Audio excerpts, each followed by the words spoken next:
Olá, bem-vindos a mais um vídeo da Hora Suave e hoje nós vamos começar a falar da série de Ahsoka, começando pelos episódios 1 e 2. Mas antes da gente ir pro vídeo de hoje, já deixa aquele like, se inscreve no canal se ainda não for inscrito e não se esquece de ativar o sininho para receber notificação sempre que tiver vídeo novo. Então vamos pro vídeo de hoje.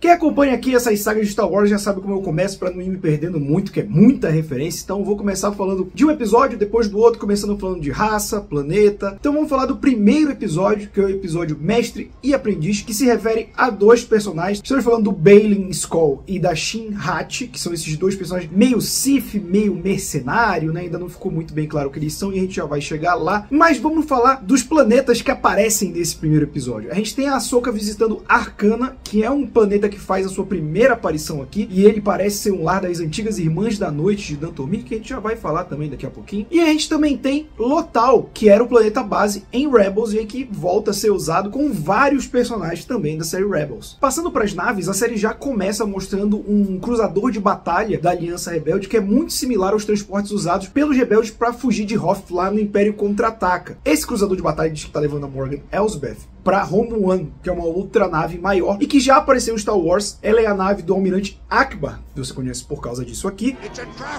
E aí também foi o local da reunião em O Retorno de Jedi, logo antes dos rebeldes explodirem a última Estrela da Morte. A gente tem a própria nave da Ahsoka, que é uma nave de transporte Jedi classe T6, que era um transporte padrão usado durante as Guerras Clônicas, só que tem um lance especial na dela, que ela é uma T6-1976, que é uma brincadeira do Dave Filoni com o próprio aniversário, ele que nasceu em junho de 1976, então ele botou essa brincadeira aí para se homenagear. E a gente também tem a introdução em live action das naves E-Wing, né? Já tem a Z-Wing, Y-Wing e vários outros Wings. Essa nunca tinha aparecido em live action, a primeira menção dela é num quadrinho da Dark Horse lá de 1991, que é Star Wars Dark Empire, em que elas são mencionadas pela primeira vez e aqui faz sua estreia em live action. E as espécies de Star Wars, como não pode deixar de ser sempre um prazer falar dela, começando com os Mon Calamari, eu adoro quando aparecem essas pequenas espécies meio bichos aquáticos, é uma das minhas favoritas. A gente também tem a Sabine Wren com um gato Loth de estimação, que é uma espécie que é recorrente, já apareceu em Mandaloriano, aparece nos jogos do Jedi Fallen Order. E a gente tem os droids assassinos de série HK, que aparecem para lutar com a Ahsoka e com a própria Sabine Wren em alguns momentos. E a primeira vez que eles apareceram foi lá em Knights of the Old Republic, um jogo muito cultuado pelos fãs de Star Wars, que é um jogaço, inclusive. Agora, falando sobre os personagens, passar rapidamente aqui pelos personagens que já apareceram em Rebels e Clone Wars, incluindo o senador Jay O'Kell, o governador Hylo Azad, a própria Hera Syndulla, a Sabine Wren, o robô Ryu Yang, a Ahsoka, obviamente, e o Ezra Miller e o grão-almirante Thrawn. Começando pelos personagens que não necessariamente aparecem pela primeira vez aqui em Ahsoka, falando da Morgan Elsbeth, ela que já tinha aparecido em Mandaloriano, lutando contra a própria Ahsoka, que estava procurando o grande almirante Thrawn, e a gente vai falar dele mais pra frente. Ela revela aqui ser uma irmã da noite de Dathomir, que é essa espécie de bruxas que elas eram sensitivas à força e usavam meio que como magia negra, se a gente for fazer um paralelo aqui com fantasia medieval, digamos assim. E essas irmãs da noite têm uma ligação direta com o Darth Maul, que ele é filho de uma das líderes, né? E ele é do planeta Dathomir, né? A raça dele nasce lá também. Tem uma ligação muito grande com o Cal Kestis de Jedi Fallen Order e agora Jedi Survival, porque ele visita Dathomir e ele sai com o que parecia ser a última sobrevivente das Irmãs da Noite de Dathomir, porque agora que a gente sabe que tem a Morgan Elsbeth, tem pelo menos duas, já que durante o Império, o Imperador mandou exterminar todas as bruxas de Dathomir. E aí a gente tem a introdução dos personagens que meio que dão o título desse episódio, né? O título é Mestre e Aprendiz e fala tanto do Baylan Skoll quanto da Shin Hati, mas também fala da Ahsoka com a Sabine Wren e a relação delas. Mas falando desses dois personagens novos que surgem aqui, é importante que o sobrenome deles, como o Star Wars adora fazer homenagem a mitologias e tudo mais, os nomes Baylan Skoll e Shin Hati, Skoll e Hati são dois lobos da mitologia nórdica que são filhos do grande lobo Fenrir. Esse episódio ele apresenta uma trama e ele tem um ritmo muito legal, muito ritmo de Star Wars. Introduz de volta os personagens para quem viu Rebels, mas de uma maneira que eu acho que quem não viu a série, tanto Clone Wars quanto Rebels, vai conseguir se ligar com esses personagens. Eu achei essa dinâmica muito boa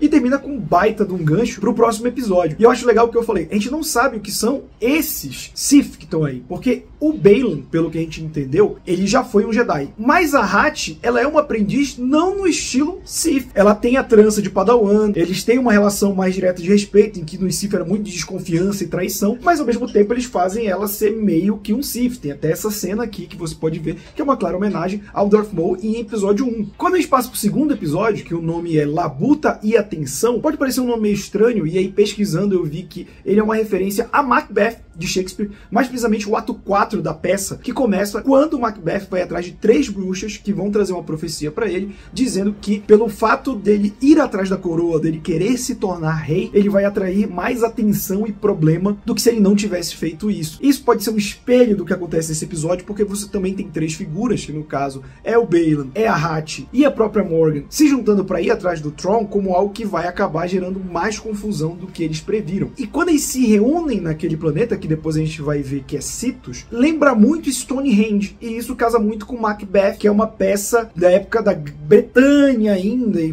pô, então tem a ver com esse misticismo da época. Acho que foi uma referência bem bacana. E esse episódio nos mostra 2 planetas, um que a gente já conhecia, que é Corellia, esse planeta mais desenvolvido que elas visitam, a Ahsoka e a Hera Syndulla, e que ele é o planeta natal do Han Solo. A última vez que a gente viu ele em live action foi no Solo, uma história de Star Wars, mas a gente prefere não falar muito sobre isso. O outro planeta que a gente vê é Citos, que é justamente esse planeta onde está essa grande reunião causada pela Morgan, e a gente aprende também que ele fica no setor Denham, que foi algo estabelecido lá em Star Wars Rebellion, um jogo de 1998, que é o mesmo sistema que engloba o planeta de Dagobah, que é onde o Luke vai treinar com o Yoda no Império Contra-Ataca. Em questão de nave, a gente tem uma velha conhecida de quem viu Rebels também, a gente está falando da Phantom, que é uma nave menor que desacopla da nave Fantasma, que é a nave da Hera Syndulla. Em inglês fica menos confuso, porque você tem a Ghost, que é a maior, e a Phantom. No Brasil, só traduziram a Fantasma como a grande, e a menor ficou sendo Phantom mesmo. A gente também tem a nave da própria Morgan, que se chama Olho de Sion, e aí é meio difícil de traduzir, porque Sion pode ser traduzido como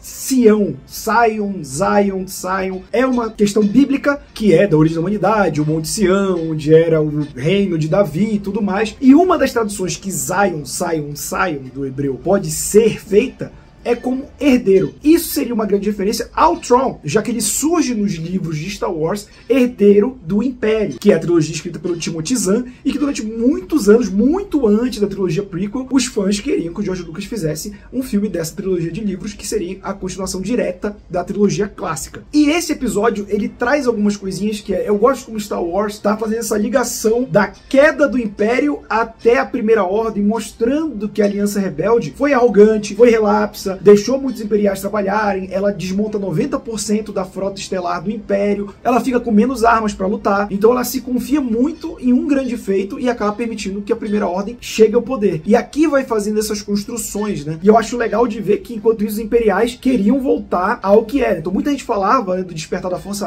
é a mesma coisa de episódio 4, mas o que deixa bem claro desses herdeiros do Império, digamos assim, é que o que eles querem é repetir mesmo, eles querem que o Império volte, eles querem que seja tudo a mesma coisa, então faz sentido. E ao mesmo tempo eles introduzem novas coisinhas, por exemplo, tem o Marrok, que é esse cara que usa uma arma como se fosse um inquisidor, e ele luta de pau a pau com a Ahsoka. É bem interessante até essa cena. E tem uma teoria minha, gente, né, que não é baseada em nada que a série mostrou abertamente, são indícios e que eu vou trazer pra vocês, então não repitam como se fosse uma coisa certa, mas eu tinha a impressão de que ele poderia ser o próprio Ezra. Vale lembrar que o Ezra ali some junto com o Thrawn no final de Rebels, quando ele usa as Purrgil, que são essas baleias sensitivas à força, para transportar ele e o Thrawn na nave para outro lugar, que aparentemente é uma nova galáxia, como essa série está colocando aqui. Só que acontece, como isso está muito ligado a tempo entre os tempos, a passagem entre as passagens, aquele mundo, né, que fica a parte do tempo e espaço que a Ahsoka descobre, eu tô pensando que podemos ter viagens no tempo aqui. E, por exemplo, muita gente fala já que, esse cara era um inquisidor e os inquisidores surgiram da época do Império, então eles não existem mais. Pode ser que ele tenha sobrevivido, virado mercenário, seja um personagem qualquer. Mas esse visual dele de Snake Eyes, de não mostrar o rosto nem falar, me dá muito a ideia de que ele pode ser, que já é um chavão de série, de cinema e tudo mais, que é o personagem que tem sua mente apagada, esqueceu as coisas completamente, sofreu lavagem cerebral e vai pro outro lado. Eu lembro muito daquele filme dos Guerreiros Deuses do Cavaleiro do Zodíaco, que o Yoga é levado pro lado do mal e aí ele acaba virando um vilão e aí o Shiryu traz ele de volta, mas isso é outra conversa. Isso acontece muito em coisas da cultura pop. Então isso me dá uma ideia porque quando a Morgan fala,